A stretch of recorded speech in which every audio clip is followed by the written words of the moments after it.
An alewife's bastard daughter, the girl who would become Victoria Ash was born into poverty in France.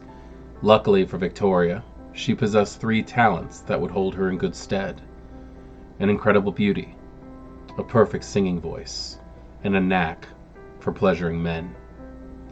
Wherever there are armies, you will find women selling themselves. And by the time she was in her mid-teens, Victoria had become a camp follower. Her skills in and out of the bedchamber brought her to the attention of Prince Louis II, and before long, she became his personal concubine. She did not go unnoticed by Maximilian. In public, he was known as a procurer of horses. In private, he was a pimp, and he was kindred to boot. He took Victoria as a ghoul, and they traveled for many years together. While in Paris, Maximilian supported a coup of the mortal government. Privately, this was a screen for kindred revolutionaries to attack their enemies. When the gambit failed, Maximilian found himself endangered by the kindred he sought to destroy. Only Victoria's quick reactions and singing voice saved her beloved domator from destruction. After they escaped to the Netherlands, Maximilian rewarded Victoria with the embrace.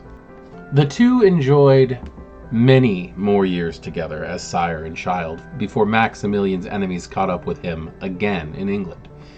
This time, Victoria could not save him, and she barely escaped with her own unlife, fleeing on a ship to New Amsterdam. It is known that she spent some time in Georgia, and while there embraced a young man named Evan, and a Gould, a slave named Cedric. Evan ended his own existence by walking into the sun, and Cedric was fated to die in Paris. She journeyed to London for unknown reasons, spending many years with Lady Mariette, a Toreador, who was a resident there. She also Gould the Lady Regina Blake, and the two embarked on an adventure across Victorian Europe, before Victoria embraced the Lady Regina. After a spat with her child, she returned to America, where she resides to present day. She had been poised to become the Prince of Atlanta before the horrific Sabbat raid there. In that raid, she was captured by the Tzimisce. Even though she managed to kill her captor Elford and escape, she was able to heal all the deformations inflicted on her, except for a mark left by Sachavikos, which would mar her beauty until the end.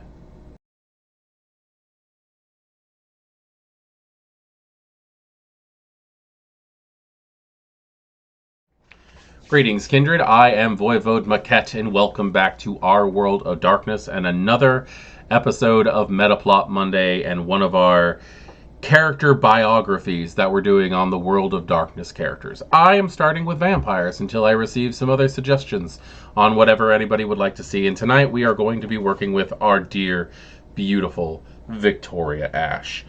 She is such an interesting character and had such a strange journey throughout the clan novels.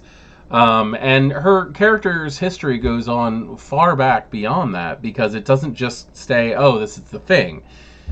She was a concubine to King Louis II of France. That's amazing. She was almost Prince of Atlanta before the Sabbat attack. She was almost Prince of New York, and then stepped down and decided to not take the throne, opening the door for the Nosferatu Celebros. She is a very quirky character, and she continues to be in the 5th edition. Now, in the clan novels, it was shown that she has a little bit of a quirk, where she is a true believer in the Antediluvians. She does believe that they exist and that they manipulate everything, and she refuses to be part of their jihad. So she tries to be as unpredictable as possible, creating strange little games for herself that work almost like divination. And with her practice of auspex, that actually might be considered what it is. For those of you who read the novels, you would know that Leopold, our young quote-unquote protagonist in the Toreador clan novel, believed for a while that she was his sire, which it was proven that affirmatively she was not, given the fact that he wasn't even a Toreador to begin with. But she was an opportunistic individual who tried to take advantage of situations as much as possible. Victoria Ash, with who she is considered the quintessential Toreador. She is the archetype for what Toreador could be. She was also a one-hit wonder in the 80s music business, which is actually kind of interesting because most vampires completely try to avoid fame in most cases. But it's so hard for a Toreador, I think, a lot of the times. Not only do they fall ass backwards into fame from time to time, I think the addiction of being adored is really something that is the biggest fight for Clan Toreador. Now, my favorite part of Victoria, like I was saying, is her way of handling her randomization. In the clan novel Toreador, she had this interesting little setup as you were walking into the Elysium that was she was hosting, which was her social coup to try to become prince of the city and take it from the Malkavian who held it at the time and who had held it for so long, since the formation of Atlanta, really. She had two very large doors set up inside the High Museum of Art, one being of heaven and one being of hell. And depending on which door the individuals who she greeted at the elevator would walk into, told her which door she was going through, which was how she needed to prepare for the night. If she was going to be a savage devil on the social game board and just try to take everything down, or if she was going to walk in and be the angelic savior that the city needed. Sadly, that night did not quite work. And when I went to Atlanta, Georgia, and went to the High Museum of Art and was able to see everything from the outside, unfortunately they were closed, but like to be able to see everything on the outside and really just get a feeling for what happened that night in the stories, it was incredible. She also survived Tzimisce attacks. Elford the Tzimisce, who was a disgusting little beast, held her captive in a train car and mutilated her, sewing her own bones throughout her flesh. The fact that she was able to heal the way that she does is a testament to her potency and generation. But the mark that Sasha Vikos left on her in the parking garage across the street from the High Museum of Art, where she was kissed on the cheekbone or on the jawbone by Vikos, leaving the swirled symbol of the dragon. It's never going to heal. It's something that just is going to haunt Victoria for her entire existence. It's going to be the reminder of what happened to her, how she had completely lost power, and how she felt like a victim. It's something that is very interesting. Now, in 5th edition, you will know that the Camarilla book for Vampire the Masquerade 5th edition is written from her perception. She is actually writing that book as a way to prepare someone else. And it goes on to talk about her experiences in the Camarilla and how she was brought up specific ways and how she's learned to social maneuver the way that she has. And she's actually a very key player in a situation that's happening right now in 5th edition that is holding many things together. Victoria Ash and Tegrius participated in a blood wedding called the Vermilion Wedding in Tyran, becoming mutually bonded to each other, which represents a bond and alliance between the Ashira and the Camarilla. Now, for those of you who don't know, the Ashira is the Middle Eastern Muslim faction of Kindred that is, it basically hosts a Middle Eastern version of the Camarilla. I think that this is a massively beautiful addition to the World of Darkness in storyline, and I really hope we see more of the Ashira as time goes by. From what I understand, the book that's coming out, The War of Ages, which is going to be the first live-action role-playing supplement for Vampire the Masquerade 5th edition, and a book with the setting of Nordic LARP, is going to be covering a lot about the Ashira, from what I understand. I really hope that the rumors that I've heard are true on that one, and we are going to be dealing with that kind of thing. Because what I understand, that book is supposed to cover the Ashira and the situation that's happening in the Middle East with the Gehenna War. So crossed fingers on that one. I really hope that's a thing. I hope that works out as well as I think it's going to. But back to Victoria Ash.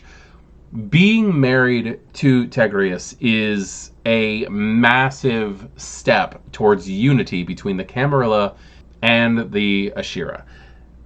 It basically makes them a partnered group. It's creating a superpower when it comes to governmental events. And the wedding between Victoria, who's a Toreador, and her husband, who's a Banu Hakim, could lead to such amazing, interesting stories. And I really do hope we hear more about that when it comes to that kind of situation. Victoria's beauty is unsurpassed by mortals, and not a few kindred. Her figure is neither waifishly thin nor incredibly buxom. Instead, she has the body and face that sculptors and artists have tried to immortalize time and again. Her hair color changes with fashions. She has appeared as blonde, brunette, and redhead in various books. Like most Toreador, she is a dedicated follower of fashion and has an army of suitors that ply her with money, cars, clothes, and artwork, all in exchange for one favorable glance. In public, Victoria exploits the stereotype that spring to most kindred's mind when they think of the Toreador. Victoria does not mind that most think her airheaded and frivolous, as in reality she has a razor-sharp mind and a keen grasp on politics. Victoria uses her beauty as her main weapon. She can bend any mortal to her will with her raw sexuality and allure.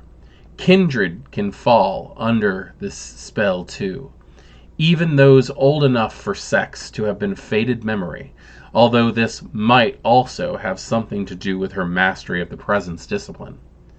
While no means a soldier, Victoria is a match for most mortals and has fended off the assault of younger kindred that far outstrip her in skill. This is because of her rapid reflexes, her potent blood, and her skill with celerity. When I think about the idea of Victoria as a soldier, it really, again, brings me back to the Clan books. Unfortunately, the Clan novel series is where I have gotten most of my experience when it comes to Victoria's abilities and talents. When she escaped from Elford, the Tzimisce, and actually had the mind, after she recovered, she escaped, and she went and recovered and came back. When she came back and actually fought him and took him down, that was incredible. The idea that this Toreador had just had enough, and not only that, but made the fight her own. It was a scene out of an epic Quentin Tarantino movie, truthfully. She outdid herself when it came to looking the part of the heroine. And she used her fashion sense as a distraction during the fight. It really was amazing. Teetering on the lines of the masquerade, Victoria Ash became a celebrity pop star in the modern mortal world.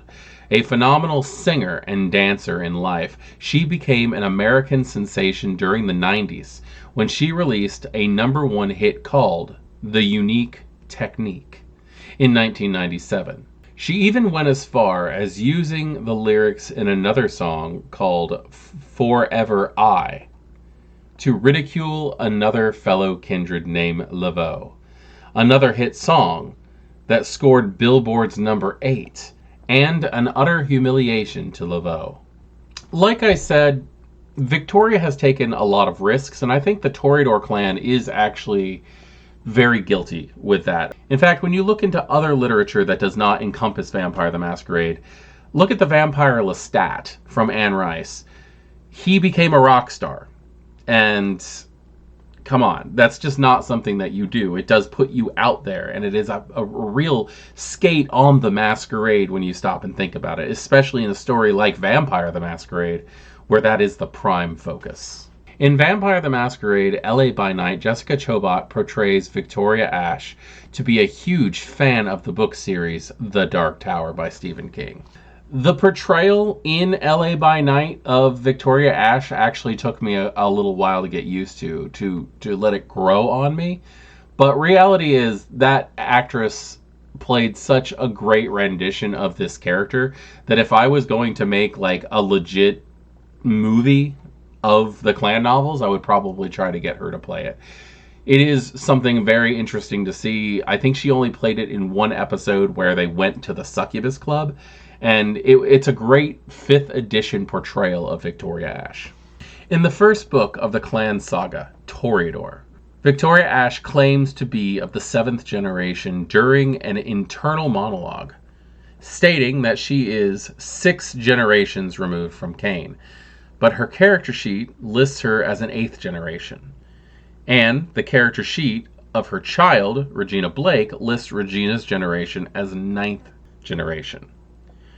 Well, it is unlikely that this is simply a misconstrued phrase, due to the book's very consistently referring to generation in the same wording, namely how many steps removed from a certain other generation an individual is.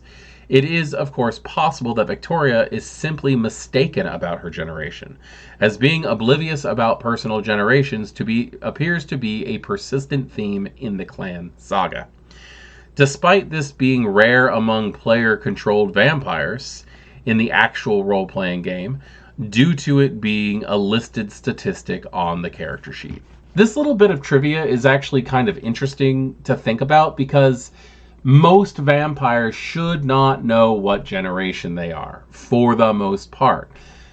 And I really do think that there's probably a lot of vampires out there who think they are one generation, are actually completely a different generation, because they don't know their entire family line. Now, I'm not saying that for everybody, but like, there could be a vampire out there. I mean, Victoria's sire could have said that he was something else. Like, he could be lying about his genealogy. And if he's lying about his genealogy, she would be misinformed about her genealogy. I do have to ask if there's anybody out there who's... Do you guys just ignore generation in character? Or is it something that is openly discussed in your games? In Vampire the Masquerade Swan Song, the bonus DLC, available as part of the Primogen edition, Victoria Ash appears as Mm's Mala. Jessica Chobot reprises her role as Victoria in the game. As somebody who, as of this point, April 2023, has not had a chance to play Swan Song, that is actually something very cool to see. I'm glad to see that they got the same actress to return to play Victoria Ash as she did in LA by Night, because I see LA by Night as canon. Whenever LA is mentioned in my games, I mention things that are happening in LA by Night, or things that had happened in LA by Night. At this point in time right now, there's talk about my characters in my game talking to Victor Temple at some point in time.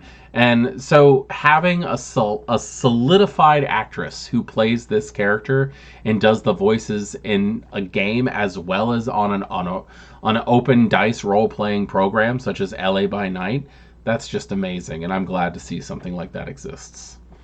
I like Victoria Ash. She's just a fun character altogether, and she also made it so that I wanted to play Clan Toreador. She is suave, she's beautiful, she's artistic, she's inventive, she's sneaky, she's evil, she's conniving. She is a Toreador, and she's just a great example of anybody who just needs to see a Toreador in action to try to become inspired. Now, I'm not saying that everybody needs to emulate Victoria Ash, but knowing that they're not just weak little artists who are easily pushed around is something that I think more people need to understand. Clan Toreador was always pushed off in the games that I played as the starter clan. Clan Toreador is the first thing that I ever played because my storyteller said that I had to. And I don't think that's the case. I really don't. I find Toreador to be more complex, more dangerous than most Kindred, and it really should be considered an advanced clan in play. But, I mean, all clans really should be considered an advanced clan in play, so you should just be allowed to play whatever the hell you want. But this has been my look at our dear Victoria Ash and everything that she has brought to the table when it comes to Vampire the Masquerade. I also want to thank out loud the unofficial White Wolf Wiki, where I've gotten the majority of the information that I've put out there, because they truly are the best place to go to for any type of open information about Vampire the Masquerade. Also, as with Jan Peterzoon, I will be including Victoria Ash's character sheet in the description below, as well as a link to this unofficial wiki page so that you guys can see it yourself and all the amazing little links that it has on there. I look forward to continuing these character profiles, and I will see you all next time. Have a good evening. Good night.